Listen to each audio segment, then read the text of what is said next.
Queridos irmãos e irmãs, em nome da moderação desse grupo, é com amorosidade que vimos contar com a colaboração de todos para que possamos realizar com primor o novo Pramanta, interna e externamente. No que respeita a essa iniciativa da OAT Salvador, que tem crescido e nos contemplado com a dedicação generosa de irmãos e irmãs. Temos tido momentos de grande alegria e, para alcançarmos os melhores resultados, sentimos a necessidade de delinear alguns pontos para que os encontros fluam de modo mais bem estruturado. Estamos todos aprendendo com esse novo e afortunado modo de convivência. Todos hão de concordar que é preciso foco para alcançarmos nossos objetivos, sim? Então, honrando os trabalhos de irmãos dedicados ao tema central, que é o novo Pramanta, passamos algumas considerações a serem seguidas tanto durante nossos encontros, quanto no nosso grupo do WhatsApp. Ponto 1. Durante as apresentações, pedimos atenção redobrada para que desliguem som e câmera dos equipamentos, de modo a não prejudicar as apresentações. E eu reforço mais uma vez, meus irmãos, muitos não entendem essa necessidade, principalmente das câmeras. Os sons interferem muito, mas as câmeras, muitas vezes, vocês estão num momento mais à vontade e não percebem que as câmeras estão abertas e muitas vezes fica uma situação desagradável para quem vê, né? E vocês não estão atentos. Então, é bom ter uma atenção muito, muito especial para esse ponto. 2, que todas as perguntas sejam deixadas no chat e que se restringam exclusivamente ao tema em questão. 3. Se houver alguma pergunta ou crítica que escape ao tema da apresentação, bem como a proposta do grupo, que é trabalhar para o novo Pramanta, pedimos para se reportar ao perfil privado dos administradores para que possamos viabilizar uma interação construtiva e edificante. 4. Essencial. Vigilância dos sentidos. Antes de realizar qualquer postagem no grupo, atentar às falas ou divulgação de eventos restritos à série interna ou mesmo às tarot, assim como mantermos o foco nas discussões sobre o novo Pramanta. Contamos com todos e que sigamos pela via do amor em solo de paz, vibrando amor, sabedoria. Obrigada.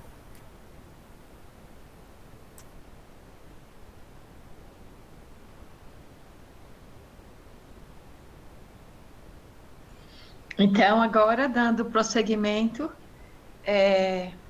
eu vou fazer a apresentação do nosso querido irmão de tantos anos na sociedade, que a gente fica até sem saber como apresentá-lo, porque eu acho que o que menos hoje dá para a gente perceber é o que ele fez no acadêmico, porque o que ele carrega como luz, como fonte, é esse trabalho que enobrece a ele e a todos nós. E hoje eu diria que o mais importante da gente é o que a gente está construindo para a eternidade. E para construir para a eternidade é o que está em nossa alma, é o que a gente vive eubioticamente. E quando eu digo que a gente bebe na fonte, Celcinho, é a gente beber na água transparente do conhecimento puro. E que está tão difícil da gente encontrar. Então, mas também, Celso Agostinho é professor universitário, bacharel em ciências contábeis, aposentado do Banco Central, egresso do Banco do Brasil, tradutor de vários livros do sábio espanhol Mário Roso de Luna, ingressou na sociedade, na série interna da SBE, em fevereiro de 1952, numerado para o SGSM, exerceu de 63 há 70 atividades na cidade de Aiuruoca, instrutor do departamento de Brasília e administrador do departamento online.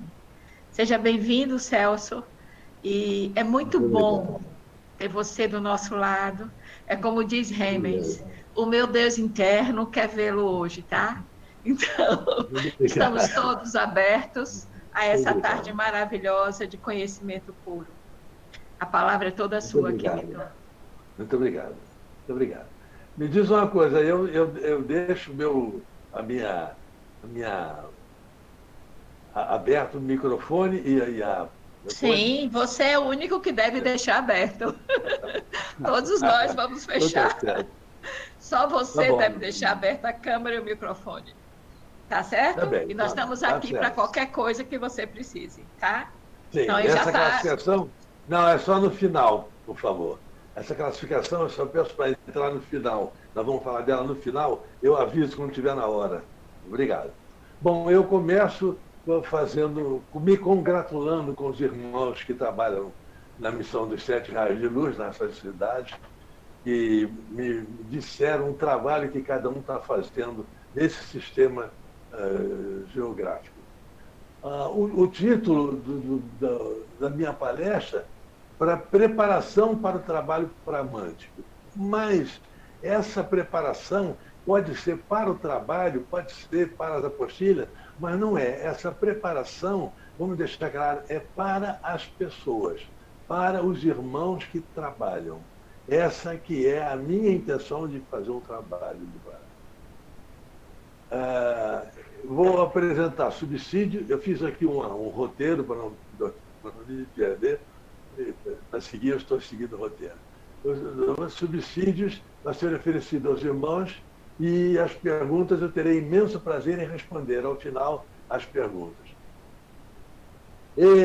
Nós vamos falar, eu só peço que eu vou fazer uma abordagem que é muito difícil para as pessoas, como foi muito difícil para mim. Eu estou há muitos anos meditando sobre esse assunto, que é o conhece-te a ti mesmo, que vai influir no trabalho do Tramântico, porque todo mundo dizia, conhece-te a ti mesmo. Sócrates dizia, botou lá um letreiro, né, em Delfos, mas nunca ninguém ensinou a gente como a gente conhece a si próprio.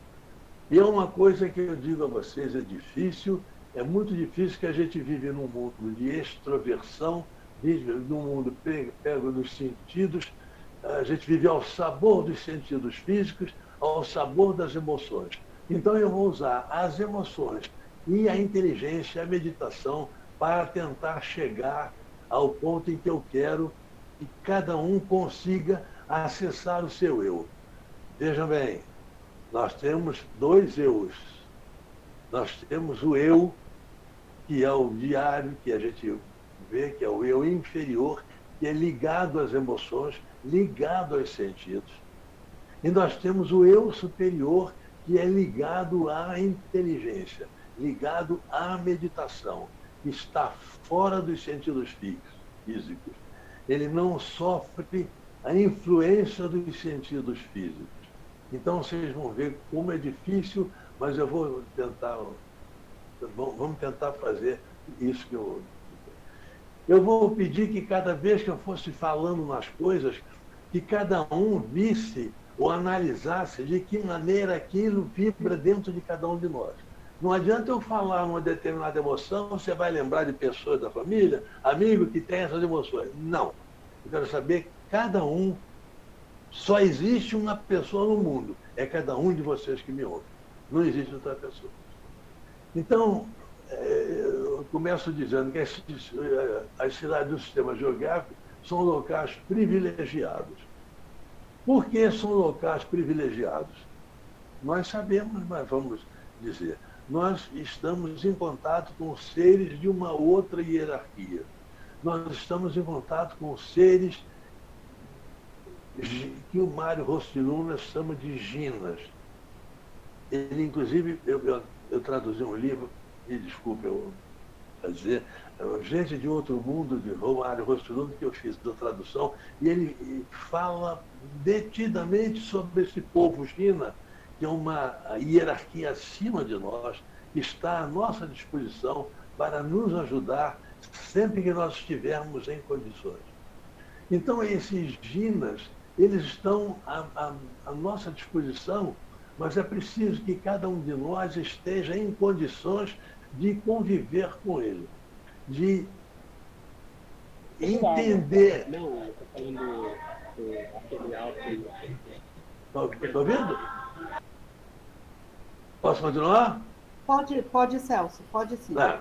Então, essa dificuldade nossa humana de acessar um gina é que é a coisa mais difícil do mundo, que depende de um trabalho interior nosso, que é difícil, mas eu vou dar as dicas para cada um. Eu vou citar um exemplo que o Rosso de Luna cita nesses livros, que cada um sabe, para vocês terem ideia como é difícil nós nos entendermos a nós mesmos. Vejam bem, existia, ela não está mais no mundo vivo, Alexandra David New escreveu um livro sobre o Tibete, Magia e Mistério, que existe em português. Ela era francesa e foi para o Tibete, foi recebida nos mosteiros, ficou lá 20 anos esperando receber o seu mestre espiritual. Receber não é o termo, esperando encontrar o seu mestre espiritual.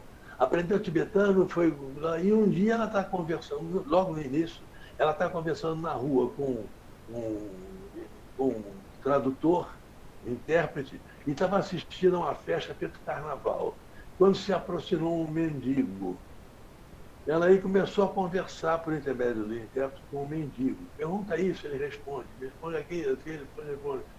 Pergunta isso, eu não posso traduzir porque ele usou palavras de baixo calão. E no fim, ela perguntou para ele, cansada de o que é que você faz da vida? O que você faz? O que você faz da sua vida? E ele respondeu, eu transformo esterco de cachorro em estrelas luminosas. Ela aí viu que ele era maluco mesmo, mandou ele embora. Rosso de Luna, professor, anos depois, escreveu no livro O Tibete e Teosofia, e cita, ali o mestre apareceu para ela, deu uma dica inteligente, e ela não era suficientemente inteligente para entender o mestre espiritual. E se foi, e o professor lhe disse, nunca mais ela iria encontrá-lo. Então, o meu interesse é que a gente comece a entender a nossa inteligência e arrume as nossas emoções, que são um assunto dessa minha palestra. Então, nós podemos fazer essa preparação em 3 partes. A iniciação nos mistérios, a meditação e o autoconhecimento. A iniciação nos mistérios, todos nós da série interna, quem não é da série interna vai passar para a série interna, vai fazer o cerimonial de passagem, e a gente fica como recebido a iniciação nos mistérios. Esse mesmo cerimonial era feito nos templos do Oriente. E eu gosto sempre de fazer uma comparação entre os templos do Oriente. Quero chamar a atenção que templo não é igreja.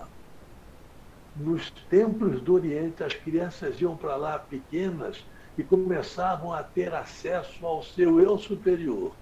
E nós vamos tentar mostrar o eu inferior e eu superior. Então, como se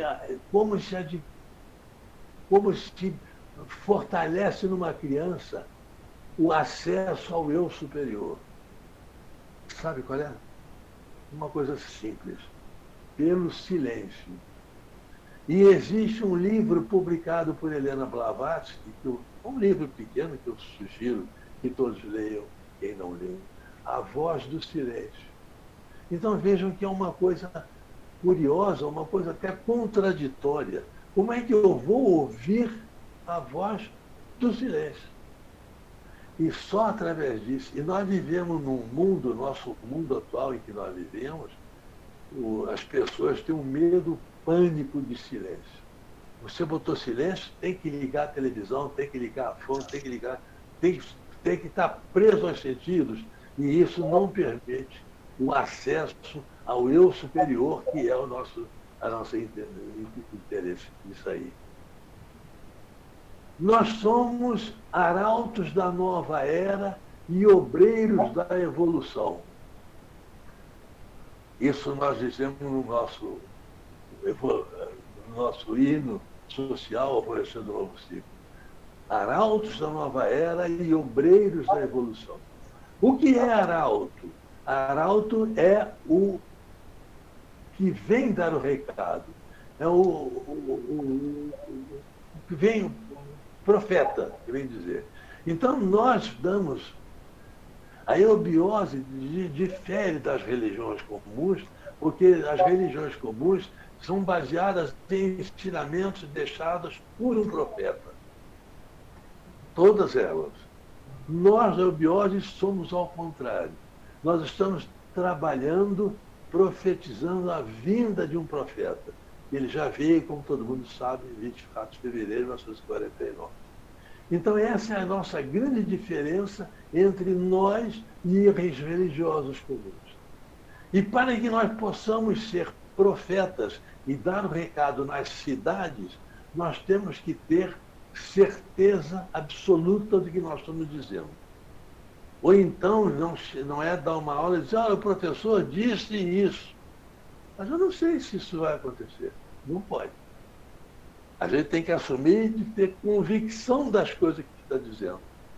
E defender com unhas e dentes, com a própria vida, porque é a verdade. Quem não sentir isso como verdade, não pode ser profeta. Essa era nasceu em 2005, como todo mundo sabe, nascimento de Maitreya Buda. E Maitreya Buda, todos sabem, foi gerado na ilha de Itaparica, em 24 de junho de 1899. Todo mundo sabe disso. E nasceu em 24 de fevereiro de 2005. Por que demorou tanto a nascer? É outro problema, é outro assunto, baseado no acidente de Lisboa.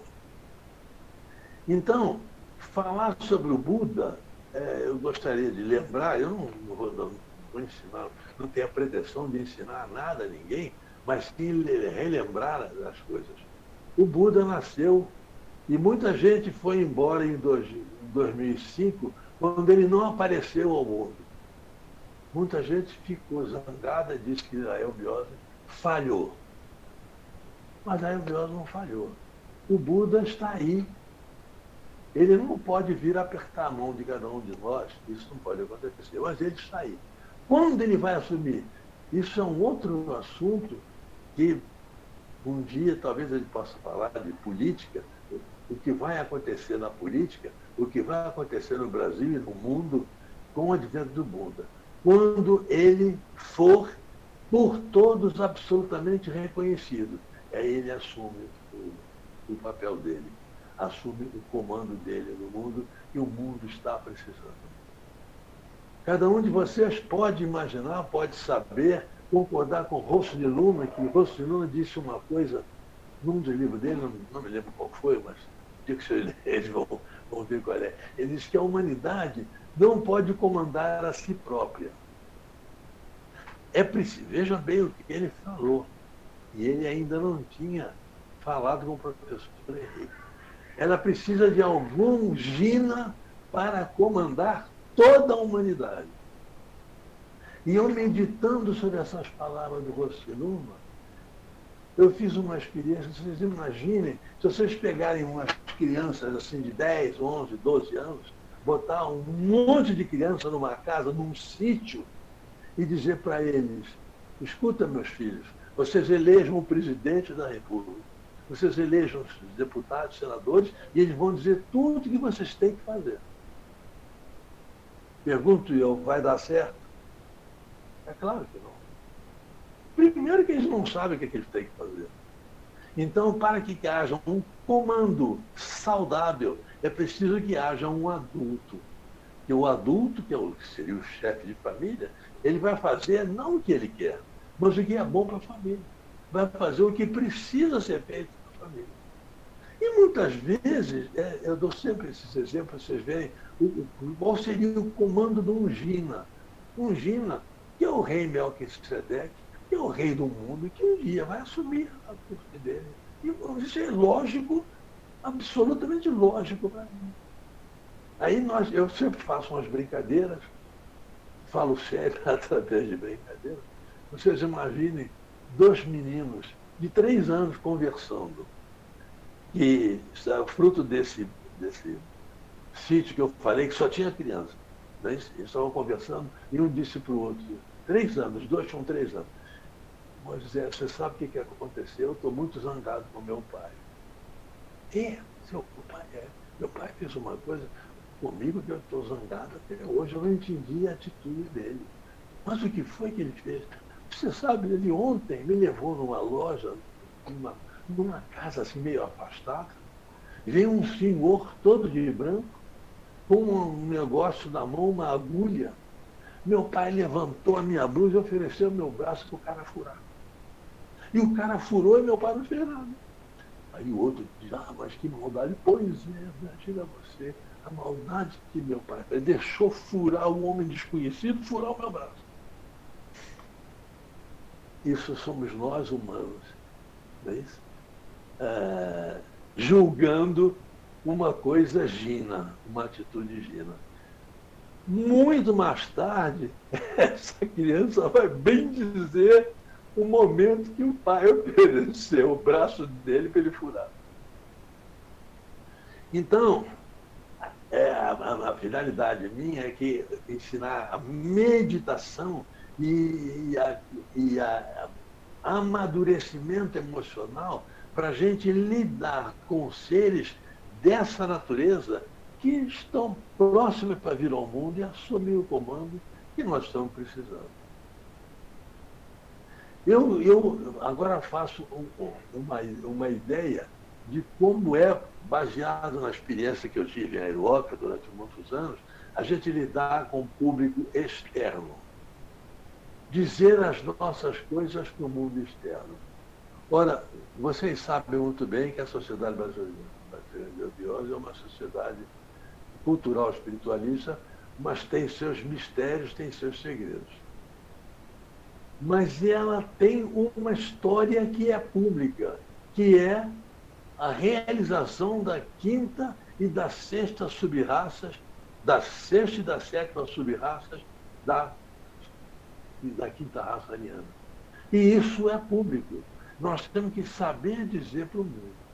Então, eu ficava preocupado em Aeroca, em São Lourenço, em conversar com pessoas de fora, a gente saber dizer as coisas de forma a não chocar, a não haver atrito.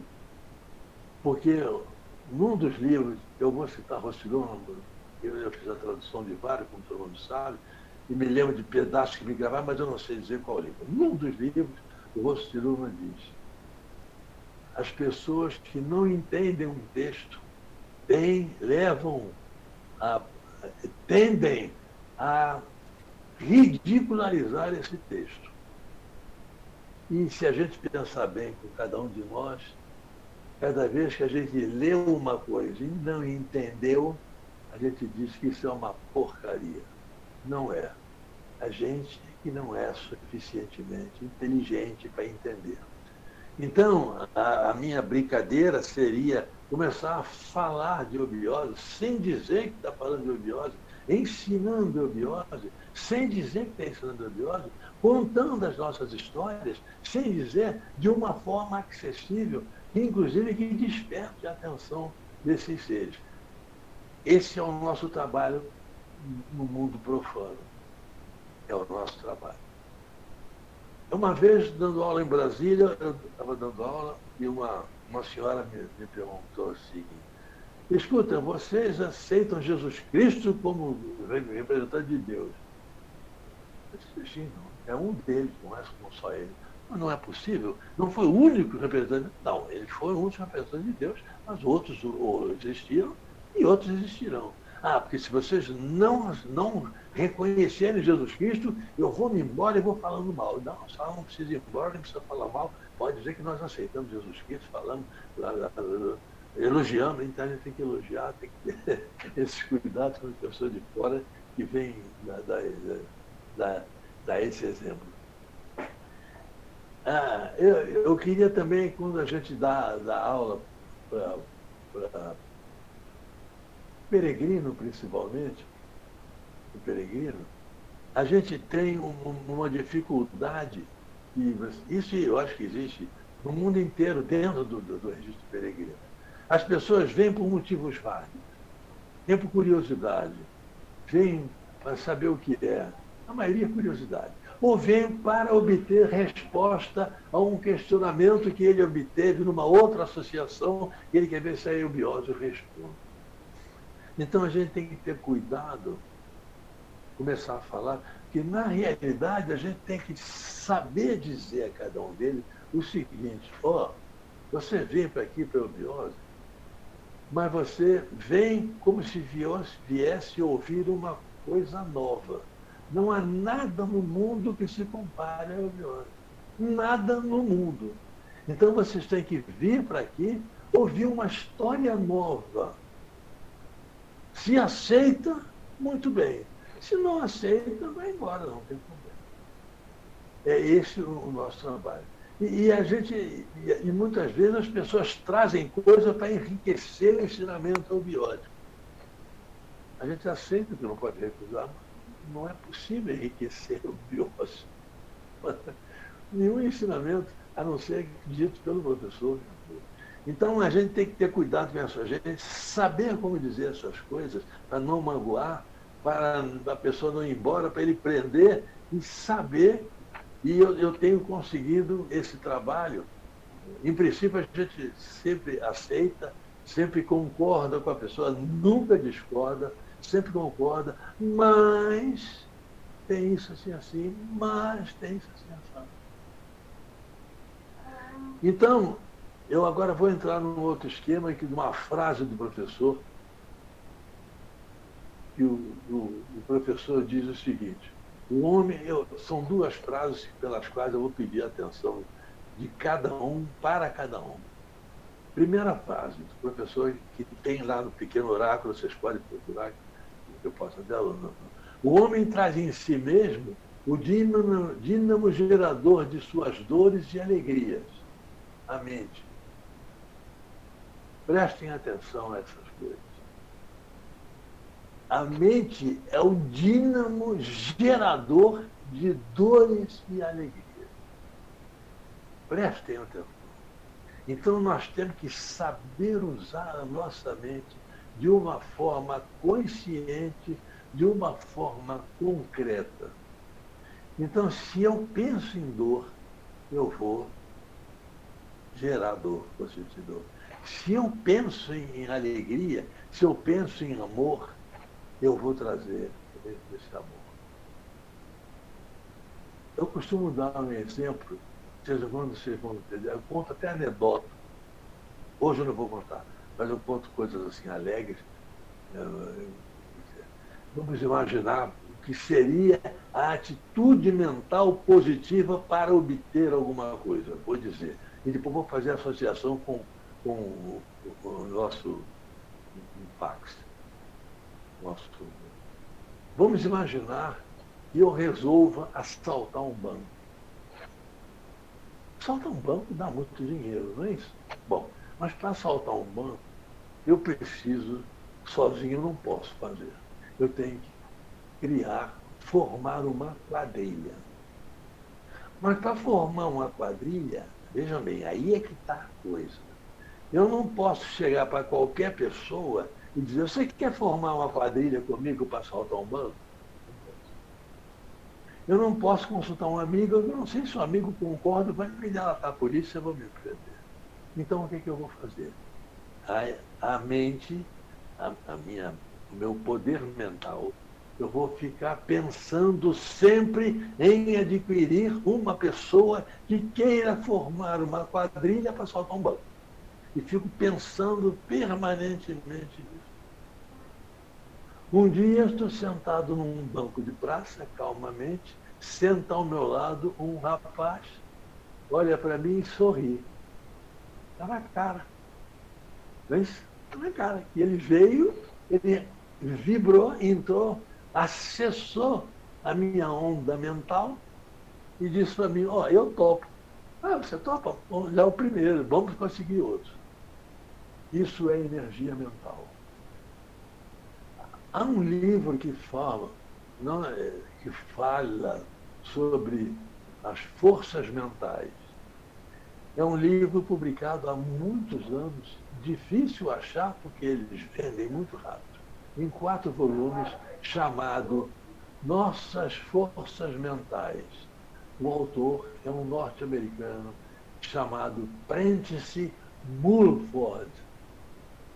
Se vocês comprarem esse livro e lerem esse livro, vejam bem, ele não está falando em pensamento, ele fala em força mental. É essa força mental que a gente usa nas, nas yogas e na mentalização do globo azul também. Com isso, nós estamos criando aquela egrégora com a força mental. E depois eu vou falar um pouco mais sobre ela. Então, ele fala nesse livro como você utiliza a força mental na lavoura, para obter dinheiro, para obter um quadro, para obter sucesso. São 4 volumes, a força mental utilizada em várias atitudes do corpo humano. Força mental. Acabei. Então, isso para nós é muito importante. Inclusive, eu vou expor uma ideia minha na mentalização do globo azul, do Pax. Eu tenho para mim que o globo azul deve ser mentalizado, mas não visualizado. Por quê? Porque eu, pessoalmente, eu não sei se eu estou certo, eu, pessoalmente, entendo que visualizar não é mentalizar. Mentalizar é muito mais difícil do que visualizar. Mas é só, no meu modo de entender, a mentalização é que cria a egrégora, e não a visualização. O professor tem uma outra pergunta, uma outra frase que eu vou lhe ler, e diz o seguinte: a pior rotina é a rotina da inteligência. Então, antigamente, por tempo da sociedade, muitos anos atrás, a gente aprendia a meditar. E isso é um assunto que não pode ser abordado agora. Então, a mentalização, a meditação, é uma coisa importantíssima. Importantíssima porque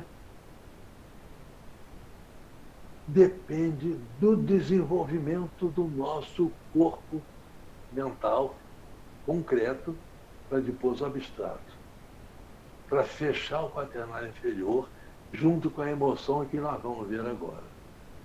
Então ele diz, a pior das rotinas é a rotina da inteligência. Ou seja, nós temos que estar pensando sempre em coisas novas, sempre tirando conclusões. Mas a gente vive num mundo que a gente tem dificuldade e corre para o dicionário, para o YouTube, para saber o que é. Ninguém para pensar. E isso é preciso que a gente comece a aprender a pensar e tirar as nossas conclusões. A terceira e última frase do professor, ele diz o seguinte na frase, também está lá no glossário no livrinho dele. Lê pouco e pensa muito. Por favor, pensem nessa frase. Lê pouco e pensa muito. Porque a gente não vive do que lê, mas sim do que pensa. A leitura é como um alimento. Se você engole o botão de uma camisa, ele sai inteirinho, porque ele não tem poder nutritivo nenhum. Mas se você engole mastiga um alimento, ele é digerido, tirado à parte, e o que não presta é excluído pelo. A leitura faz a mesma coisa. E o professor, quem lê aquele livro, lê o livro O Verdadeiro Caminho da Iniciação, ele cita alguns livros que não devem ser lidos. Todos lembram disso. Então, eu vou precisar que cada um aprenda a pensar e comece a pensar, porque nós vamos precisar da meditação e vamos precisar do, do descobrimento das nossas emoções, que é a finalidade e o princípio da palestra. Então, veja bem. Bom, podemos falar, agora já pode botar o slide sobre as emoções, por favor. É possível? Vamos começar a falar das emoções. Depois vamos fazer a junção de combinação, inteligência e emoção. Sim, já vou colocar. Tá bom, obrigado. Todo mundo está lendo? Bom, então tem aí a classificação didática das emoções. Eu vou começar da última para a primeira. Vamos começar a sétima. Emoção instintiva, nervosa, subemoção. É aquela emoção animalesca. Quer dizer, um ser humano que tem um tipo de emoção desse tipo está bem próximo da animalidade. Não é isso? Então, nós temos que ir descartando. Né? E eu peço que cada um, à medida que a gente for lendo, que cada um consiga classificar as suas emoções numa vez. Né? A sexta emoção é a emoção sexual, perpetuação da espécie ou degradação. Muito bem. Eu não posso deixar de recomendar a todos que não leram, que leiam 2 livros sobre sexo. Os Mistérios do Sexo, do professor Henrique José de Souza, e Anomalias Psíquicas do Sexo, do Mário Rosso de Luna. Eu fiz a tradução do espanhol para o português. É um livro pequeno, Anomalias Psíquicas do Som, Anomalia Psíquica do Sexo, vendida no sério. Esse livro deve ser dado a adolescentes de ambos os sexos que não tem, nem poderia ter, nem passa perto de erotismo. Ele fala do sexo, como o professor fala, sem nenhuma, nem poderia ter conotação erótica. Então ele fala da emoção sexual, do sexo, à luz do espiritualismo. E nós vamos ver que nesse livro, um dia eu vou falar, como a influência do sexo na vida de tudo que é criado. Não é só dos seres humanos e dos animais. Tudo que é criado tem a influência do sexo e responde à influência do sexo. Eu vou tentar falar rapidamente sobre cada uma delas. Nós temos a quinta, a emoção erótica, ou então o fanatismo religioso. Prestem atenção a isso. Então, a emoção erótica é desvirtuada, descamba para o fanatismo religioso. Ou seja, todo fanático religioso tem problema na área erótica. Isso aí. E por isso, nós, aqui em Brasília, nós chegamos à conclusão de que é difícil tratar uma pessoa que vem fazer os graus do místico devocional, que está incluído aí. O místico devocional, ele vem em busca de sexo no outro plano. E aqui não é lugar para sexo. O sexo ele tem que aprender como ligar. E o místico devocional, ele não sabe. E não pode saber. Você tem que ir dizendo aos poucos. Né? Porque nós, humanos, vocês sabem, se não sabem, fiquem sabendo, nós não podemos receber a verdade, com V maiúscula, de imediato. É preciso haver uma preparação para nos dizer a verdade. Principalmente nesse ponto de vista da emoção. A pessoa não admite que tem essa emoção. Ele tem vergonha de ter essa emoção. Então, o lado oculto dele, que a gente chama de sombra, não permite. Não, você não tem essa emoção. Vocês já viram alguém dizer eu sou vaidoso? Sim. Os outros não, eu não. Por quê? A nossa soma não permite. Então a gente tem que se preparar para entrar em contato com as nossas emoções, reconhecer, e é isso que eu vou tentar fazer. Nós saímos da erótica e estamos na emoção egocêntrica. O que é emoção egocêntrica? É a emoção daquela pessoa que só fala em si mesmo. Eu sou eu, o resto que se lixe. Eu estou bem, os outros não me interessam. É emoção egocêntrica. Isso está bom para mim, então está bom para o mundo. É preciso ter um cuidado para a gente dar um cuidado quando a pessoa que fala muito a palavra eu, meu, o verbo na primeira pessoa, ele está nessa emoção egocêntrica. Tem que mudar e depois nós vamos ver. Depois vem a emoção afetiva. É a pessoa que gosta de fazer carinho, gosta de receber carinho, e é uma pessoa carinhosa, é afetiva por natureza. É uma emoção bonita, é bacana, né? Bacana. Porque a pessoa é carinhosa, não é incapaz de um ato de violência, é capaz de um ato, uma palavra de ofensa. Nada, é só amor, só carinho, só emoção. Tem a autoemoção, emoção criadora, emoção artística. É quando a pessoa se transforma, por exemplo, num grande escritor, não é isso? Machado de Assis, Eça de Queiroz, né? Escreve livros que ficam pelo resto da ou faz uma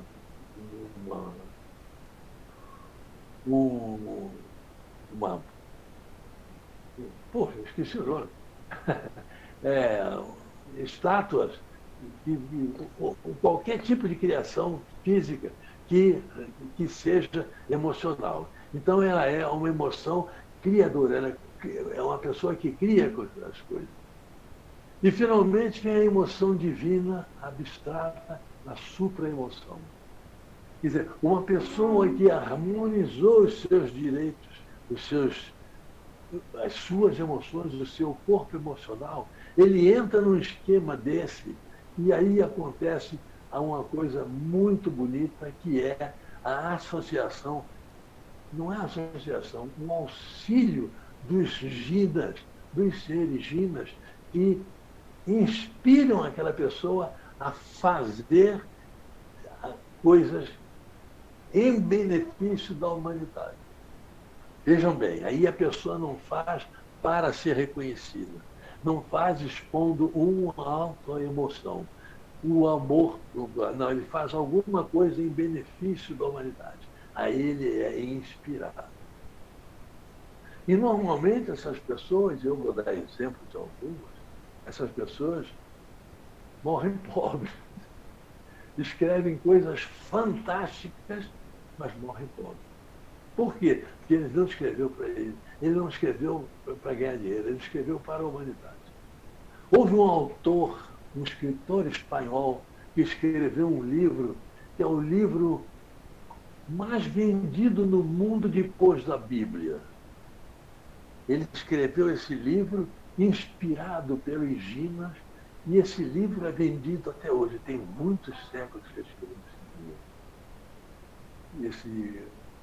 Esse livro é vendido até hoje e se chama Dom Quixote de la Mancha. Então, o seu autor, né, o Miguel de Cervantes Saavedra, ele teve uma vida, vocês vão ver, fantástica, morreu pobre, viveu na miséria, morreu pobre. Se ele fosse vivo hoje, estaria multimilionário só com os direitos autorais. Outra que vendeu muito livro também, que não ganhou nada, é uma senhora russa chamada Helena Petrovna Blavatsky. Também escreveu muito, foi inspirada, todo mundo sabe, não é isso? Porque o que ela escreveu, um ser humano, se fosse humano, ela não era humana, não podia ser, porque foi inspirado pelo Gino. E, finalmente, faço menção também a Mário Rosso de Luna, porque também escreveu o que ele escreveu, tinha que ser inspirado sem inspiração divina, ele não poderia escrever o que ele escreveu. Então, para terminar, eu vou fazer com vocês um trabalho de meditação, propor que cada um faça um trabalho de autoconhecimento, mas não é um conhecimento do seu ego, como eu falei, o ego ligado às emoções, ligado ao inferior, não. O ego superior, que é dificílimo encontrar. É dificílimo, porque ele só vai ser encontrado através do silêncio.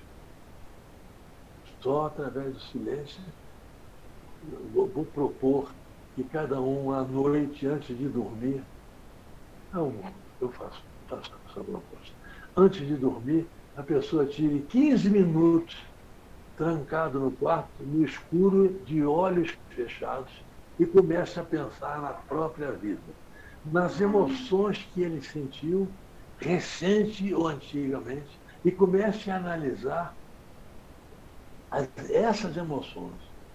Quando ele não consegue reconhecer alguma emoção, ele analisa os comportamentos dele. Houve tal comportamento. Eu agi dessa forma diante desse fato. Qual foi a emoção que me levou a levar esse fato? Então, aí a gente vai começar a se entender as emoções que nós temos. E através da meditação sobre as emoções, a gente começa a se compreender. Mas precisa, repito, aprender a meditar, não há tempo aqui suficiente, mas não deve ser muito difícil, a meditar e começar a compreender através das emoções. O professor nos ensinou uma coisa que eu retransmito a todos, se é que não sabem, uma coisa muito boa para as emoções é ouvirmos as 10 sinfonias de Beethoven, das quais nós só conhecemos 9. As 9 sinfonias de Beethoven. Recomendo que o professor procure ver o que ele fala de Beethoven. Por que Beethoven? Quem foi Beethoven? Todo mundo sabe, se não sabe, está lá escrito pelo professor no Livro das Vidas, que Beethoven foi ligado em uma vida passada a Orfeu. Então ele trazia a música dentro dele. Era preciso que ele pusesse a música dentro dele, pusesse para fora. Então ele saiu da Alemanha, que ele era alemão, foi para a Áustria, e morou lá, morreu, está enterrado lá. Então ele aprendeu piano e orquestração com o Salieri, o Mozart e outros mais, mas depois, vejam que coisa interessante, o Rossellini diz no livro dele sobre o Rossellini. Ele precisou ficar surdo. Vejam que coisa fantástica. E ele sofreu terrivelmente, porque imaginem um músico surdo. E ele compôs a maioria das sinfonias surdo. E houve um alemão que era admirador dele, filósofo alemão, que dizia que Beethoven ia para o teatro assistir a primeira apresentação de uma sinfonia que ele compôs surdo. Então ele ficava no teatro esperando, não ouvia nada, via a orquestra, acabou. Quando a orquestra acabava, todo mundo levantava e aplaudia de pé. Ele dizia, então saiu certo, ia para casa. Então uma pessoa que faz isso está na primeira emoção divina, abstrata, supraemoção. Não ganhou dinheiro, morreu pobre, todo mundo sabe. Então, que se ouça Beethoven. Podem ouvir no YouTube Beethoven, mas eu peço que ouçam Beethoven de olhos fechados. Não adianta ver a orquestra, ninguém vai ver nada. Nós vamos ouvir, fechar os olhos e ouvir a mensagem que aquele homem manda para nós. E nós vamos começar diariamente, cada dia, ouça uma das sinfonias, de olhos fechados, atento a todas as notas. E vocês vão ver como nós vamos começando a nos transformar a mudar as nossas emoções e a nos mudarmos de classificação, se for o caso. Era só isso que eu tinha a dizer. Eu espero que tenha classificado e dito o que eu disse. Fico à disposição de todos, agradeço a atenção de todos e fico à disposição para eventuais perguntas. Muito obrigado pela atenção e até uma próxima oportunidade. Celso, Presente. eu vou começar por mim umas perguntas. Sim. E aí, eu fiquei pensando aqui em relação à mentalização e meditação. Como a gente pode fazer isso? Ah, pois esse eu devia ter dito. É coisa diferente. Nós mostramos, nós vemos que o final da yoga de Patanjali, as 3 laudos finais, físico, vital, emocional e mental concreto. A tríade superior é Dharana, Dhyana e Samadhi. Sim. O que é Dharana? É a meditação, é a concentração mental. O que é Dhyana? É a meditação. E o que é Samadhi? É o encontro com Deus. Então, nós temos que aprender, e o professor diz isso, a dificuldade da gente mentalizar, de olhos fechados e mentalizar. A nossa mente é fulguração, porque nós não tivemos, como eu falei, como eles têm no Oriente, a criança desde pequenininho vai lá e fica meia hora mentalizando. A gente aqui não fica 1 minuto. São fulgurações do nosso pensamento. Pois bem, depois de Dharana, tuas portas de ouro nos livram da deusa Maia. Nós cantamos isso no mantra búdico. Ou seja, a concentração nos livra da deusa Maia, que é a deusa da ilusão. Dhyana, Dharana. Por que viver em Dharana é livrar da tentação. Então, nós temos Dharana, a concentração mental, que nós não fazemos. Nós temos Dhyana, que é a meditação, que nós não fazemos. E o acesso à divindade, que é o Samadhi, está impossível, que a gente só chega a Deus quando tiver a concentração e a meditação profundas do que nós fazemos. Então, tudo isso é prática. A gente começa puramente prática. Puramente prática. E é preciso, por isso que eu falei, a gente tem que fazer a meditação, a mentalização de olhos fechados. Então, o globo azul, você tem que fechar os olhos, ver o globo azul e deixar ele na mente, porque nós estamos criando uma egrégora. Mas essa egrégora é criada na força mental. Ela é criada. Então, quando você fala assim, que a gente tem que mentalizar e não visualizar. Porque, veja bem, visualizar, você visualiza o dia inteiro. É tudo que você está olhando, está visualizando. Mas você também visualiza através da mente. Na hora que você fecha os olhos, você visualiza um globo. Na mente, não nos olhos. Sim, mas na hora que você visualiza na mente, não é visualização ou é mentalização? Não, é mentalização. Entendi. Você mentalizando, entendeu? Sim, você está mentalizando. Entendi. Então, visualizar é fácil. Eu olho para uma figura, fico meia hora olhando para a figura. Tenta ficar 3 minutos mentalizando o globo azul de olhos fechados. É difícil, porque nós não fomos criados. Não, entendeu? Essa que é a nossa dificuldade que a gente precisa aprender a fazer. Dharana, Dhyana e Samadhi. Quer dizer, veja bem, só se encontra Deus através da meditação e da concentração mental. Fora daí, Deus está fora. Então, é muita prática, querido. É muita prática. Exatamente. Veja bem, em vez da gente perder tempo de estar fazendo, vendo coisas, lendo o que não interessa, perdendo tempo, a gente fecha os olhos e usa a mentalização. Entendeu? A gente não perde, porque é uma perda de tempo que você perde visualizando as coisas. Não é isso? A gente, às vezes, eu entro no YouTube, às vezes eu quero ouvir uma determinada música, e veja ali aquelas figuras, tem até pornografia, fotografia pornográfica. A gente está visualizando. Agora, é preciso fechar os olhos e mentalizar para criar com a mente. Essa que é a minha proposta. Se eu estou certo, não sei. Eu penso assim. Eu concordo com você. Eu concordo com você, porque é muita coisa ruim que a gente está vendo. Muita coisa ruim. E a seleção disso é bem, bem difícil. Porque a gente tem um tempo, né? E esse tempo, a gente tem que saber fazer boas escolhas.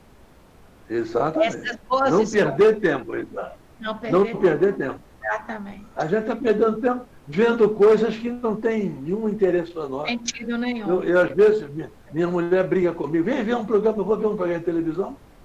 Não posso perder tempo com besteira. Não posso perder tempo com besteira. Tem muita coisa importante para fazer. Entendeu? Isso aí é muito importante. Então, gente, vamos ver as perguntas, quem tem aí, e aproveitar essa fonte aí.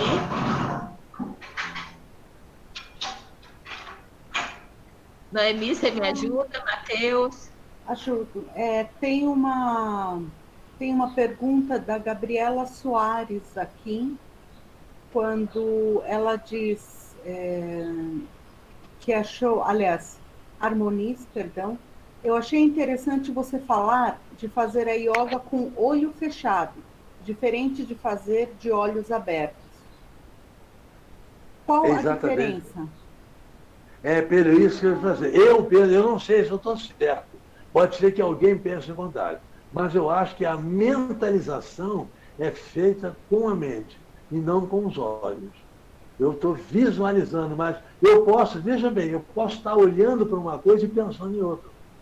Então, eu estou visualizando uma coisa e estou mentalizando outra. Isso é comum a pessoa que tem dificuldade de concentração mental. Ele olha e não vê. Então, a mentalização para mim, tem que ser de olhos fechados. Entendeu? Tem mais alguma coisa? Eu também, se ninguém tiver, eu vou continuar.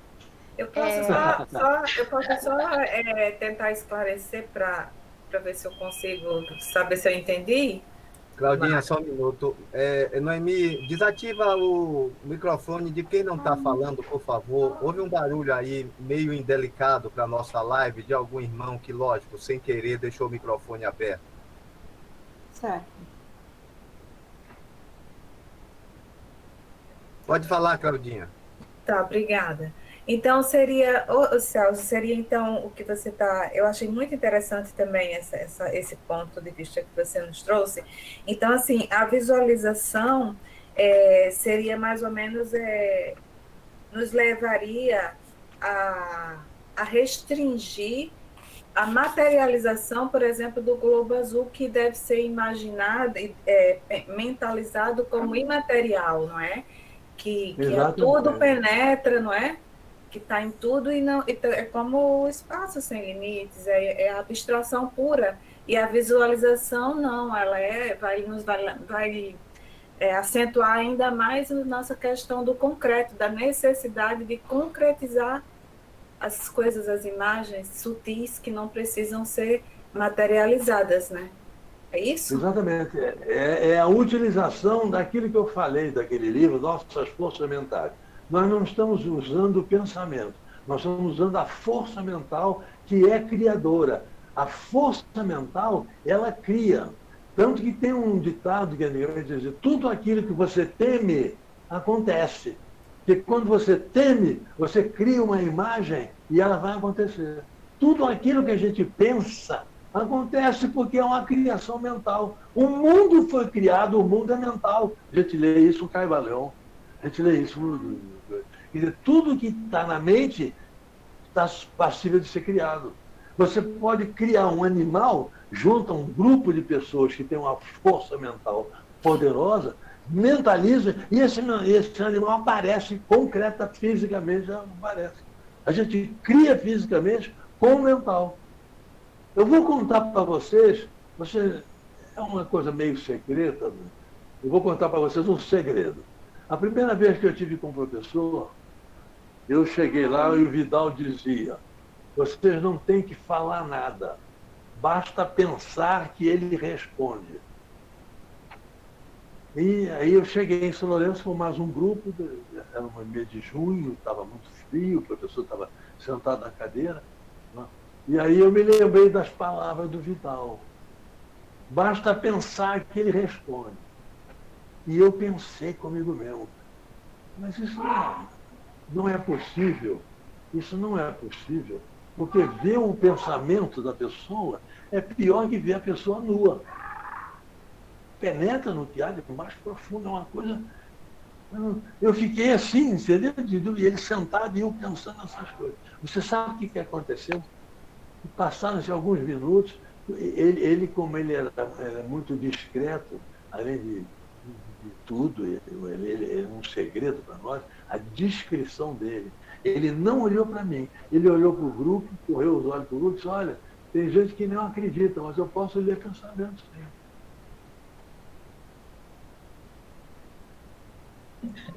Bem legal, Celso. Mara, nós temos mais 2 perguntas aqui. Pode fazer, Noemi, por favor. Uma é da Eurípides. Só um minutinho, por favor. Consigo mentalizar com os olhos abertos. Devo mudar? E já vou colocar uma outra da Rosana. A yoga com os olhos fechados e a mentalização favorecem a mente abstrata? Olha, eu tenho, isso que eu falei, eu pessoalmente acho que isso, visualizar uma coisa, mentalizar é outra. É possível, não sei, é possível que a pessoa possa visualizar e mentalizar ao mesmo tempo. Eu não sei, eu não consigo. Entendeu? Porque, por exemplo, para mentalizar o globo azul, eu fecho os olhos e é uma fulguração. É preciso fazer um esforço grande para guardar na memória, guardar na mente aquela imagem, que é difícil. Agora, se a pessoa consegue, e tem certeza de que consegue, não tem problema. O importante é mentalizar. Tá certo? Certo. Estão pedindo para você reforçar, repetir a diferença em como meditar. É diferente de mentalizar? Eu acredito que alguns ainda não conseguiram compreender muito bem. É possível você repetir? É possível, é muito diferente. É muito diferente. Por quê? A gente pode um dia fazer. E o professor pedia, ele disse, lê pouco e pensa muito. Pensar é uma coisa, meditar, gravar, criar com a mente é outra completamente diferente. Qual é a diferença? A meditação, ela existe sobre um tema. Então, eu elejo um tema. E pode haver uma meditação coletiva, 2, 3 pessoas meditando sobre o mesmo tema. Eu penso assim, eu penso assado, eu penso assim, acho que não deve ser assim. Mas é preciso meditar sobre isso, tirar conclusões de um determinado tema. Entendeu? Agora, a mentalização, não, é guardar uma imagem na mente guardada, criando uma força mental, criando aquela egrégora. A meditação, você pode meditar na matemática, na química, na história. A gente medita sobre qualquer assunto. Tira conclusões sobre qualquer assunto. Entendeu? Essa que é a diferença. Escolha-se um tema e pense sobre aquele tema, tire conclusões sobre aquele tema. Eu não tenho muito tempo, mas um dia, quem sabe, a gente pode arranjar tempo para começar a falar sobre meditação. Eu não sei se deu para começar a falar. Escolha uma frase do professor. Pode falar. Temos... desculpe. Pois não? Temos uma pergunta aqui de Roberto Cavalcante. Só um minutinho, senhor Benedito de Castro. Já fui exortado por irmãos para não fechar os olhos durante os rituais, porque nossos processos devem ser conscientes. O que o senhor acha disso? Não, na ritualística, sim. Na ritualística a gente fica atento na ritualística. Agora, na mentalização, eu acho que Deus fechou os olhos. Eu não discuto quem pensa o contrário. Entendeu? Eu costumo fazer, por exemplo, fazer essa meditação. Eu digo, normalmente no Astarô, eu digo, olha, nós começamos a nossa ritualística fazendo a saudação aos 4 Maharajas. O que são Maharajas? Ninguém sabe. Nem procura saber. Então a pessoa ouve as coisas e não procura saber, não procura pensar naquilo. Isso é aquilo que eu digo, ele tem que pensar antes de, pensa de novo, até, entendeu? Isso é que é importante. Mas não há muito tempo, gente, da meditação e eu quero deixar clara a diferença entre meditação e concentração mental, que são coisas completamente diferentes. Certo. O senhor Benedito agora pode falar. Ok, obrigado, Celção. É um prazer falar com você. Eu gostaria de colaborar. Eu lembrei do Vidal a respeito da mentalização de olhos abertos ou fechados. O Vidal ensinava centrar os olhos entre as sobrancelhas ou na ponta do nariz. E, inclusive, pela minha prática, o globo azul flui de uma maneira esplendorosa. Um abraço, obrigado pelo banho de eubiose desse calorão de Goiânia. Muito obrigado, é isso mesmo. Mas o Vidal, todo mundo aí é da série interna que está assistindo? Aqui nós temos graus. Não, só nem todos.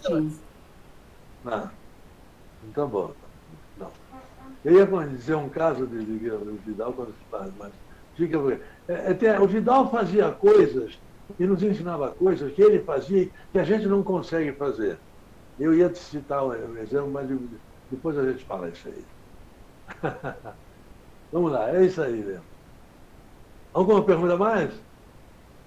Nós temos na sala aqui o Luiz Daniel. Bem-vindo, seu Luiz Daniel. Estou vendo você aí. Quer falar alguma coisa? Aprender. Tudo bem com vocês? Tudo jóia, Luiz. Muito bom. Essa reunião está muito bem conduzida, muito participativa e contando com a grande colaboração aí do venerável Celso, né? Que tem todo esse arquivo aí vivo, né? Fatos importantíssimos que ele relembra sempre, né? E assim a gente vai aprendendo muita coisa que aconteceu na época do professor. Eu, por exemplo, não tive o privilégio de conviver nessa época com ele, mas essas histórias contadas por irmãos que conviveram são suficientes. Né? Todos nós estamos dentro de um mesmo círculo de pensamento. Então, parece que nós estamos presentes sempre nessas histórias que os mais antigos contam para nós. Né? Isso. Eu acho um bálsamo, Luiz. Muito eu falei com ele que essa bebe na fonte. Muito boa reunião, muito parabéns.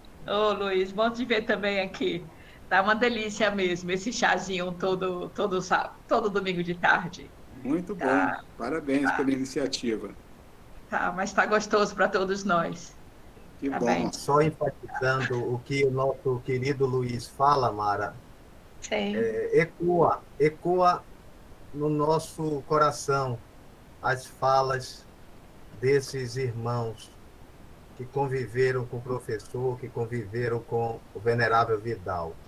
O Remens, coloca a luz aí para a gente te ver. Está muito escuro e o seu rosto não está aparecendo. Luiz Remens é o nosso coordenador da OA e é ele o cabeça do projeto. Pois não. Muito bem, Remens, parabéns. Estamos apoiando essa iniciativa de vocês, viu? Muito obrigado pelo convite e podemos participar desses eventos assim de natureza espiritualista, mas com o pé no chão. Sim. Bem objetivas, bem práticas. É isso aí. Muito bem.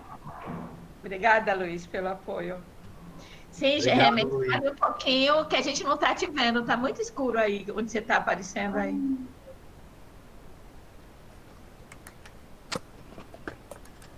Melhorou? Agora melhorou. Melhorou o rosto, a gente está te vendo agora. Melhorou. Melhorou. Então agora já fala. Bom.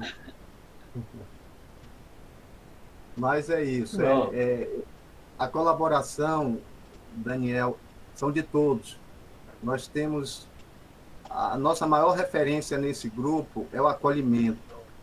E eu sempre digo que os irmãos nos dão assim um apoio enorme. Tanto os irmãos que semanalmente estão conosco, quanto os irmãos que, ao serem convidados, não sempre tem essa gentileza, essa boa vontade, esse carinho com o chakra mântico. Então, é isso que fortalece o nosso grupo. É isso que nos deixa com aquele gostinho de quero mais toda semana. Então, nós somos agradecidos a todos os irmãos que participam, ora com palestras, ora com a presença, ora com essa maneira de querer que as coisas deem certo. Porque você e todos nós sabemos que a polaridade é muito forte e tem que existir a polaridade. A polaridade é de um valor imenso para quem quer se iniciar na obra do Eterno na face da Terra. Então, muitas das vezes, nós não queremos que a polaridade chegue até nós, mas a polaridade é que lapida o diamante, é que lapida as pedras preciosas. Agora, se nós tivermos união, como temos, se nós tivermos desenvoltura de buscar sem fanatismo, sem vaidades, buscar realmente a essência da obra, com certeza a obra está a nos apoiar e sempre a nos dar um caminho para a nossa iniciação. Então, eu sou muito grato a todos os irmãos que participam e que trazem conhecimentos para esse nosso processo. E eu sempre vejo o Celso, sempre vejo o Daniel e tantos outros que estão aí alavancando, levantando essa bandeira e nos ensinando muito, muito, porque todos somos peregrinos, não é? Perfeito. Muito obrigado pela presença de todos. Celso, Mara e o próprio Daniel. Fiquem à vontade. Saber se alguém tem mais alguma pergunta, né? Quer aproveitar Celso, gente. Nós Se me estamos permite. aqui, vamos beber na fonte. Remes, você me permite, então, uma palavrinha? Com certeza, meu querido. Todos nós permitimos. Fique muito à vontade. Eu não sei se o Celso foi apresentado dessa maneira, mas como ele é muito modesto e às vezes ele não faz as apresentações das coisas que ele faz, mas ele é o administrador hoje de um departamento que nós chamamos de departamento online, da Sociedade Brasileira de Obiose. Essa unidade foi criada há mais de um ano pela presidência da Sociedade Brasileira de Obiose, exatamente para acolher os irmãos que não têm unidades físicas para serem vinculados. Então, pessoas que, por exemplo, estão fazendo o ensino à distância, ou então que cursaram o ensino à distância, o Obiose Online, e já estão ingressos na série interna online, mas não têm departamento físico, porque moram distantes, moram no interior do Brasil, ou fora do Brasil, ou em locais onde não existem a sociedade representada fisicamente. Então, é o nosso irmão Celso, que é o administrador desse departamento desde a sua fundação, o departamento online. E eu espero que vocês um dia acessem esse departamento, porque ele tem um acervo espetacular. Tem artigos resgatados do professor Henrique, os originais, tem vídeos, tem a biblioteca de obras de autores que o professor Henrique citou, nas aulas, nos livros dele, e muito mais outras coisas vocês vão achar lá. Espero que um dia vocês visitem esse departamento. É a unidade online que nós temos na sociedade hoje. Muito obrigado, era isso que eu queria falar. Bem bacana isso, viu, Daniel? Bem bacana. A gente Maravilha, prazer, obrigado. Esse caminho da gente em casa poder ler, estudar. Olha, muita coisa boa está acontecendo na sociedade. Parabéns a todos vocês, que eu sei também que se dedicam e se dedicam muito para que esse trabalho cresça. É uma alegria grande mesmo fazer parte dessa família espiritual da eubiose. É muito gratificante. Posso fazer uma pergunta? Sim, Noemi. Não sou eu. Noemi Celina. Oi, Celina. Sim, pode. Então, eu tenho alguns relatos de alguns irmãos que conseguiram sair de situações difíceis fazendo Globo Azul. O que o senhor me diz disso, senhor Celso? O Globo Azul é isso, é uma egrégora para cada um de nós. É uma egrégora que pode ser acessada se a pessoa precisa. Eu acho que está certo, não é mentira, não. Não é possível. Porque é uma egrégora, ela existe. A gente não vê, como a gente não vê uma onda de televisão, de rádio, está aqui no ar, aqui, e a gente não vê. Precisa de um receptor. Então, essas egrégoras, elas existem e podem se materializar desde que haja um receptor. Isso é possível. Eu ouvi relato de pessoa que ia ser assaltado, tinha sido sequestrado, e ele fez o Globo Azul com muita convicção, né?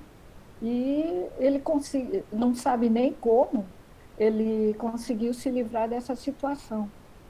Perfeito, é isso mesmo. Salvando a vida dele. É para isso mesmo. É muito bonito, inclusive, saber uma coisa também, dessa.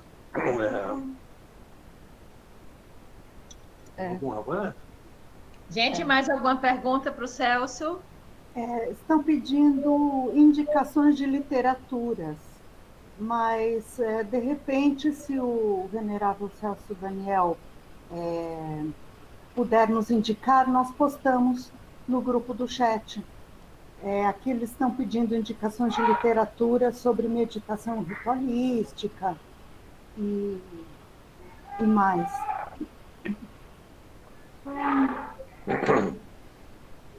Olha, eu posso falar? Claro. A palavra é toda sua. Pois é. Essa dificuldade é que eu venho já há algum tempo notando que nós não estamos dando à meditação o valor que eu creio que ela devia. Porque a gente vive num mundo de muita informação, e informação, a maioria não tem utilidade nenhuma. E a gente não faz a meditação que é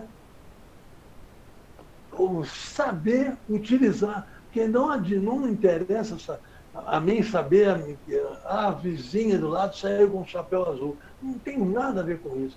Então, a meditação, segundo eu concebo, a gente é um raciocínio sobre determinado tema. Não precisa ser nada de coisas nossas. Não. A gente medita sobre política, medita sobre a família, medita sobre matemática, medita sobre tudo. Tudo que acontece está sujeito à nossa meditação. Entendeu? E meditar é isso. É estabelecer conclusões, estabelecer raciocínio sobre um tema qualquer. Qualquer tema. Pode ser política. Se a gente pode falar sobre política, pode falar sobre matemática, pode falar sobre o acontecimento da nossa vida particular. A gente incorporar os acontecimentos da nossa vida, a gente entender o porquê que aconteceram. A gente se livra da emoção e faz uma análise do acontecimento e tira conclusões. É isso que a gente tem que fazer. Entendeu? Que o professor diz, lê pouco e pensa muito. Então, eu costumo brincar, já disse a vocês que de vez em quando eu brinco, conto até anedota. Então, eu tenho um ar e a gente diz, o professor não nos fez livres pensadores, não nos fez livres leitores de porque a pessoa que lê muito fica erudito. O que é erudito? A pessoa que conhece todos os autores, conhece todos os livros, sabe toda a publicação do Globo, sabe, ele é erudito.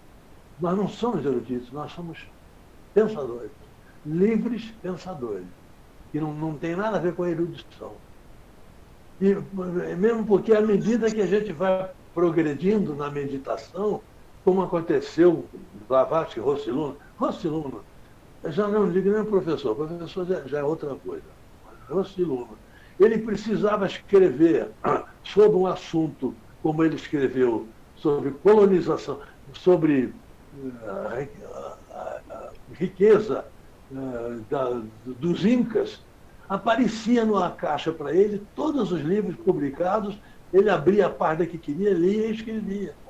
Quer dizer, ele chegou a esse ponto de meditação, de aparecerem para ele as coisas para ele falar. E ele não ganhou dinheiro vendendo esse livro, ele não tinha instinto financeiro, era só para beneficiar a humanidade. Mas eu gostaria que todos pensassem na meditação, como é a meditação, e começassem a pensar na meditação, que é uma coisa muito importante para nós. Eu tenho uma dúvida, Celso, com essa sua abordagem, nesse sentido da meditação que você está a expor aí, em relação a meditar as nossas ações, né? E quanto à meditação, como, por exemplo, o Zazen, que as pessoas praticam para justamente elevar o nível de concentração, de não se apegar aos pensamentos e exercitar o músculo da mente justamente para, na minha percepção, para elevar o nível de concentração, justamente não se concentrando e não se apegando, por exemplo, aos pensamentos, como se fossem nuvens que passam. E quanto a esse tipo de meditação, o que é que você nos diz? O professor tem, eu não tenho aqui à mão o pequeno oráculo, mas ele diz que a nossa mente, a nossa força mental, vamos dizer assim, que ele diz, nós emitimos força mental e nós recebemos força mental.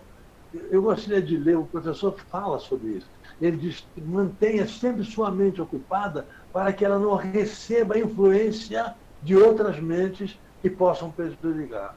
Então, se você deixa a mente vazia, ela vai receber um monte de energia mental de coisas que não nos agradam. Mas a questão que eu coloquei não é propriamente esvaziar a mente, não se deter, é mais se deter a trazer a mente para o nosso eu, para as emoções, para nos percebermos, e não propriamente ficar concentrado em pensamentos, porque esvaziar a mente é muito, muito complicado, muito difícil. A proposta de algumas meditações não é justamente o contrário, não se apegar a esses pensamentos e trazer a mente para a presença do eu e observar as emoções e se perceber ali para que se eleve o nível de concentração e também de abstração. Era nesse sentido a minha questão.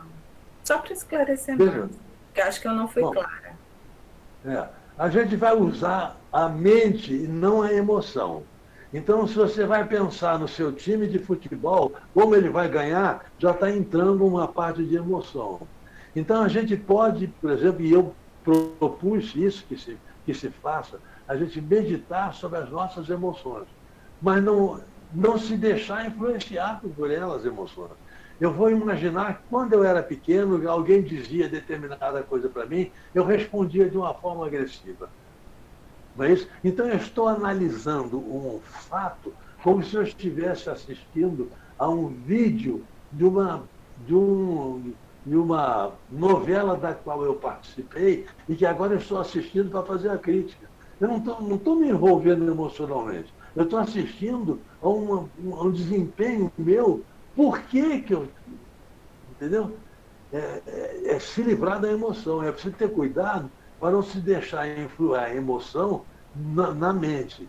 Bem a mente e na emoção. São dois corpos diferentes. Eles têm que funcionar harmonicamente, como o professor determina, sugere, para que haja um comportamento que a gente não haja só emocionalmente e não haja só de pensamento.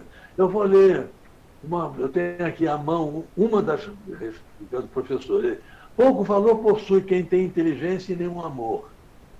Do mesmo modo, muito amor e pouca inteligência.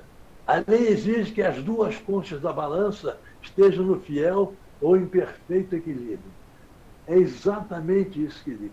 Não pode misturar as duas coisas. A gente tem que usar a inteligência, isso que eu falei, como se nós estivéssemos assistindo a um vídeo do qual eu participei como artista. Eu estou analisando o meu comportamento naquele vídeo. Eu não estou querendo chegar ou brigando por uma conclusão emocionalmente. Essa separação tem que haver e tem que saber fazer. E as duas chegarem a uma emoção, a um comportamento. Eu quero matar uma fulano, ele me xingou, eu vou matar, pegar um revólver, vou dar um tiro nele. Aí a mente diz, que é isso? Você está maluco? Você não tem que dar tiro em ninguém. Você tem que deixar lá, deixa, ofendeu, você não liga para a ofensa. Não é isso? Não liga para a ofensa. Aí a emoção diz, tem razão. Porque, eu peço licença até para falar isso rapidamente, a gente se ofende porque nós temos uma ferida dentro da gente. Então, eu me lembro que o professor não tinha essa ferida e ele não se ofendia. As pessoas, como houve o caso, dizer palavra de baixo calão, e ele só faltava pedir perdão. Você me perdoa, eu não consegui me ofender. E a gente se ofende e cria até suscetibilidade. Mas, não sei se eu falei. Continuo à sua disposição. Isso é muito importante. Isso é muito importante. Sim, eu vi que muitas pessoas ficaram bastante aqui instigadas com esse tema, não é? Porque realmente é muito importante para nos concentrarmos e assumirmos a nossa responsabilidade, não é? Exatamente. Que emitimos e que emanamos. Eu não sei se todas as questões foram vistas, mas eu estou vendo várias duas aqui, não é? Renens, como estamos de tempo? Nós temos mais duas questões aqui, um exemplo sobre meditação e mais duas questões que eu acredito que possam, de repente, ser respondidas. Estamos a 7h45. Eu queria que a Alice, se ela está pedindo aqui a palavra, Alice, e depois também eu queria ouvir um pouco o doutor André Romano.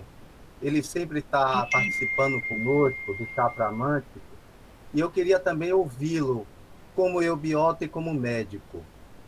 Então, Noemi, se você me permitisse, minha querida, você faria essas duas perguntas que restam. Alice, sucintamente, se manifestaria, e depois eu queria ouvir o doutor André Romano.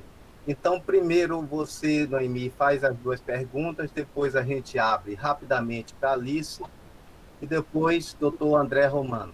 Certo. Aqui a pergunta de Regina Martinelli. A meditação sobre um tema está ligado a mental concreto e abstrato e a meditação silenciosa ao búdico e átmico? Não.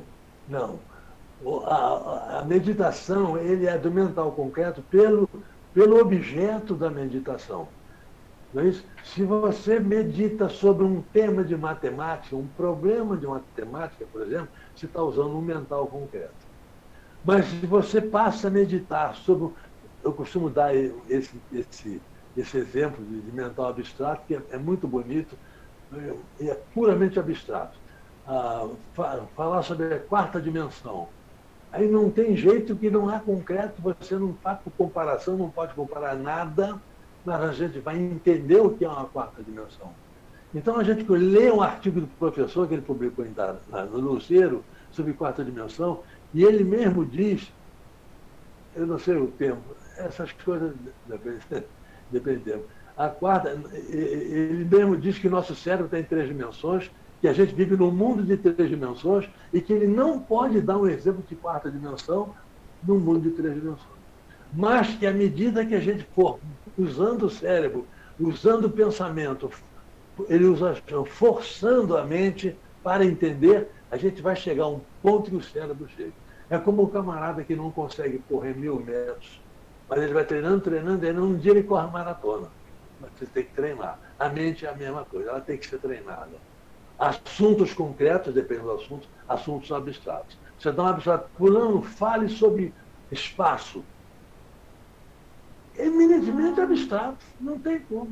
Quarta dimensão, a gente podia falar sobre quarta dimensão, eu teria muito que falar baseado nesse assunto, mas não.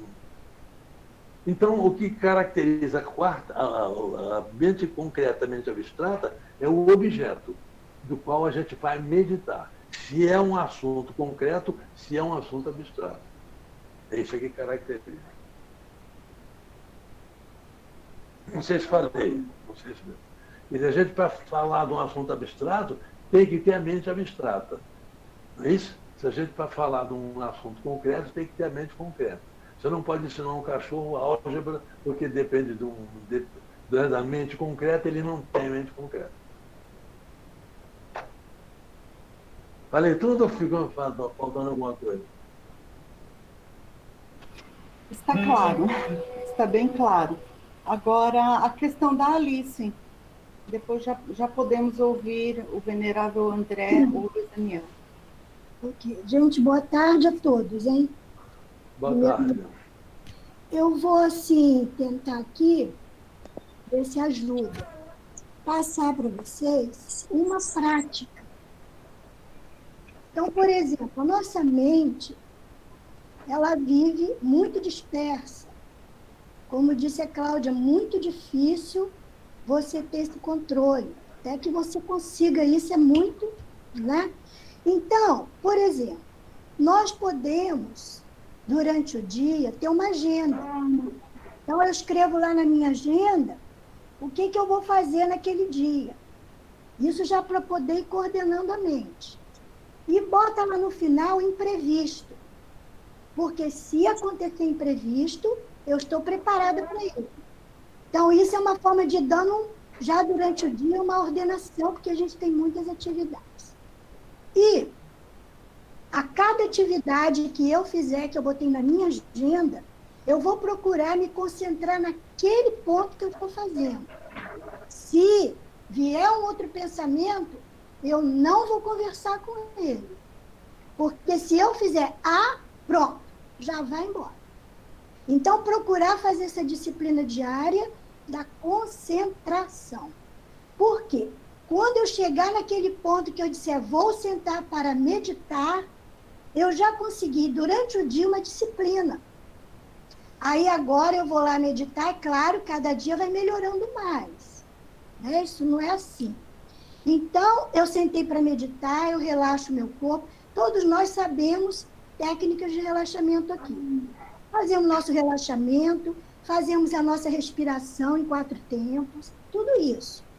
Aí, eu tenho uma prática comigo de meditar no coração. Aí eu vou voltando para o coração, a minha imaginação criativa, eu vou pensando na batida do coração, na textura do coração, na cor do coração, tudo, até que eu entre nesse coração. E eu seja o próprio coração. Agora, se vier pensamento, já sei, não vou conversar. Primeira vez difícil, segunda vez, depois com o tempo, tudo é treinamento, como você disse, Celso. Tudo é uma questão de treinamento. Então, na medida que eu vou treinando, e que eu faço isso durante o dia, que eu não deixo a minha mente solta, dispersa, eu vou conseguindo essas condições interessantes para o momento da meditação. Isso é tão, só porque isso é tão interessante, gente, que dá certo. Pode botar em prática que dá certo. Você começa a eliminar tanta coisa da sua vida que você fazia que não tinha necessidade. Você começa a falar o suficiente. Já não fala mais solto, porque a mente ela vai, como diz o Celso, sendo treinada. Ô, Alice, nós estamos bastante aí, mas estamos com o tempo bem curto, viu? Não, tudo bem, mas assim... Olha que a gente quer ouvir ainda o Romano, e a gente está bem no horário bem curto. Desculpa aí. Podemos ir discutindo lá no grupo, Alice. Depois do grupo, a gente caminha com isso, tá, Alice? Ficamos grata. Alguma pergunta concreta? Não, era só uma sugestão que você ia dar, né, Alice? As perguntas já foram encerradas, Mara. Então, agora é com André Romano, Celso e Luiz Daniel. Ok. Então, você e o Romano, você quer dar uma palavra para a gente, conversar alguma coisa? Eu só gostaria de agradecer essa felicidade que a gente tem de ouvir o venerável irmão Celso Agostinho. Ele é uma pessoa absolutamente brilhante. Eu me recordo a primeira vez que a gente conversou, estava eu, Luiz Daniel e Jorge Ouro na padaria, lá em São Lourenço. Você lembra, Celso e Luiz? Eu tenho essa foto registrada. Sensacional. Lembro. Para ficar meia hora, acho que nós ficamos umas 4 horas conversando sobre na padaria. São Lourenço. Em São Lourenço, absolutamente sensacional. Você inclusive contou essa história, essa oportunidade de ter o contato com o professor, aquela história que você mencionou a respeito também de ter de estar na fila do banco juntamente com o Vidal, né? E estudando teosofia, né? Olha, me interessa por esse assunto. O Vidal já tirou você da fila do banco, te levou lá para a rua Buenos Aires, assim. A gente está vendo a sociedade mudar e perde a oportunidade de ouvir de gigantes como o senhor e o Luiz Daniel, aqueles que tiveram contato com o professor e com a dona Helena são cada vez mais raros na sociedade. Nós somos os discípulos da atualidade, então a gente gosta muitas vezes de saborear um pouquinho dessa memória, né? De sentir, de assimilar um pouquinho dessa memória, é simplesmente brilhante.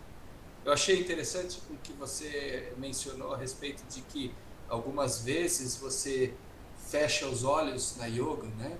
E aí eu fico pensando do aspecto prático disso, né? Então, quando você fecha todos os sentidos, você tem a capacidade de focar, você não tem teja stativa, não tem nada produzindo, e você tem a capacidade de manter o foco 100% na sua mentalização, na sua meditação, na concentração daquilo em que você almeja. Eu achei bastante interessante e relevante isso daí. Não acredito que você esteja mencionado para todas as yogas, como um dos veneráveis irmãos mencionou, como o Vidal dizia, que a gente deve, através do ajna, através do terceiro olho, tentar focar de uma forma e tentar projetar o globo azul através do terceiro olho, né? Não é esse caso, mas eu recordo, eu acho que tem, não sei se é um artigo ou uma carta em que o professor menciona sobre você duas coisas. Uma é revisar tudo o que aconteceu no seu dia, né? Aquilo que você mencionou.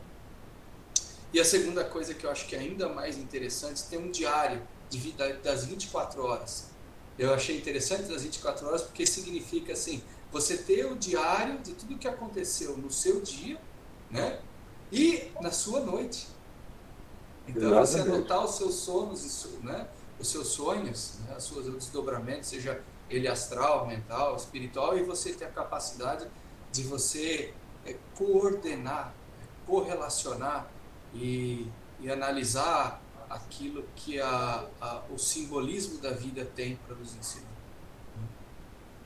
Muito obrigado a todos que organizam esse evento maravilhoso.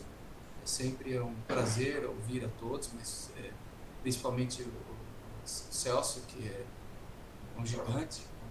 Né? Você também gosta de beber na fonte, né, doutor?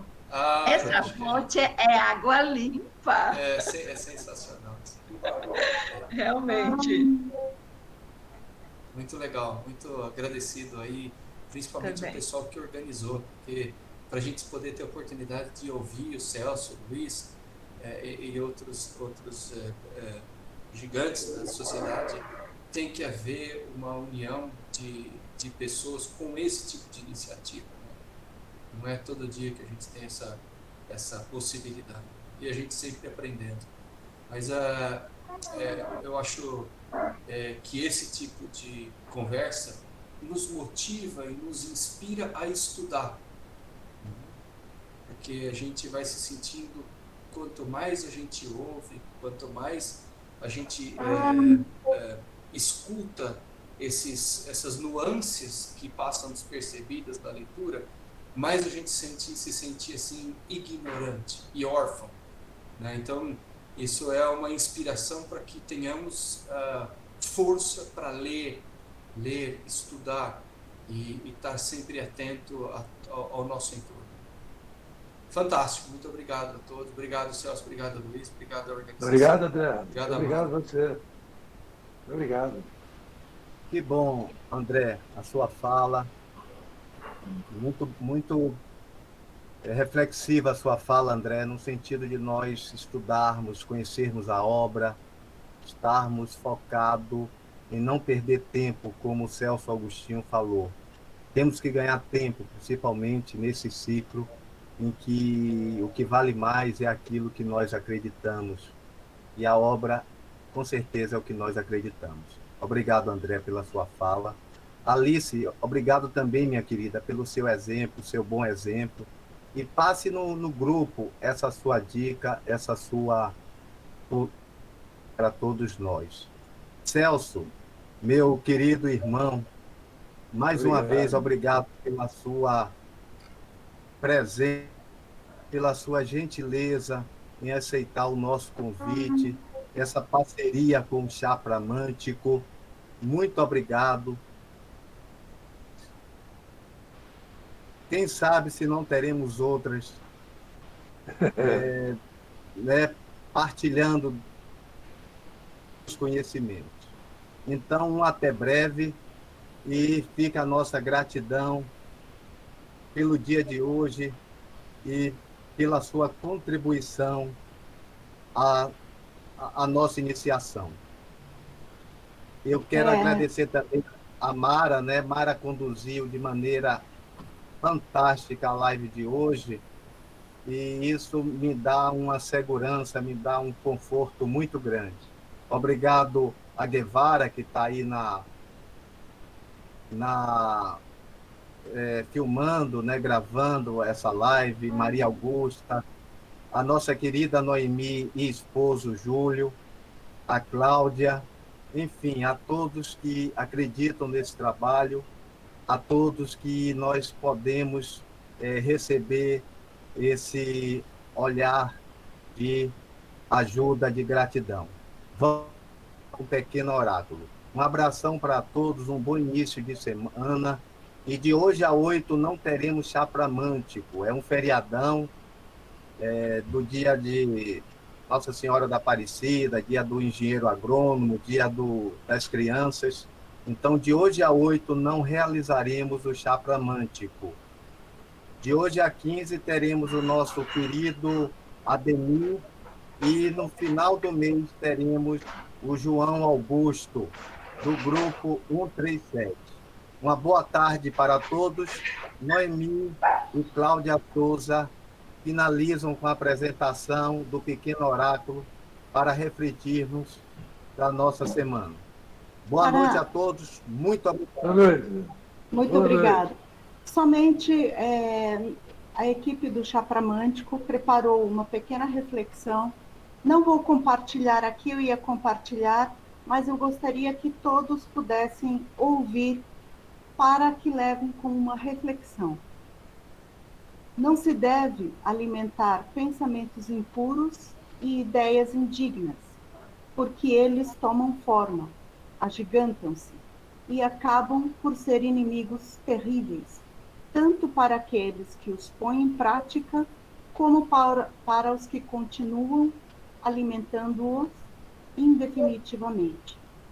São criações perigosas para seus donos e para todos os quantos deles se aproximam.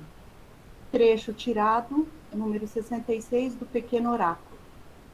Seleta de pensamentos de Henrique José de Souza, por Helena Jefferson de Souza.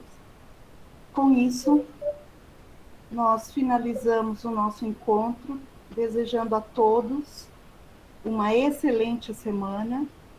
E, venerável Celso, gostaria de nos dizer mais alguma coisa?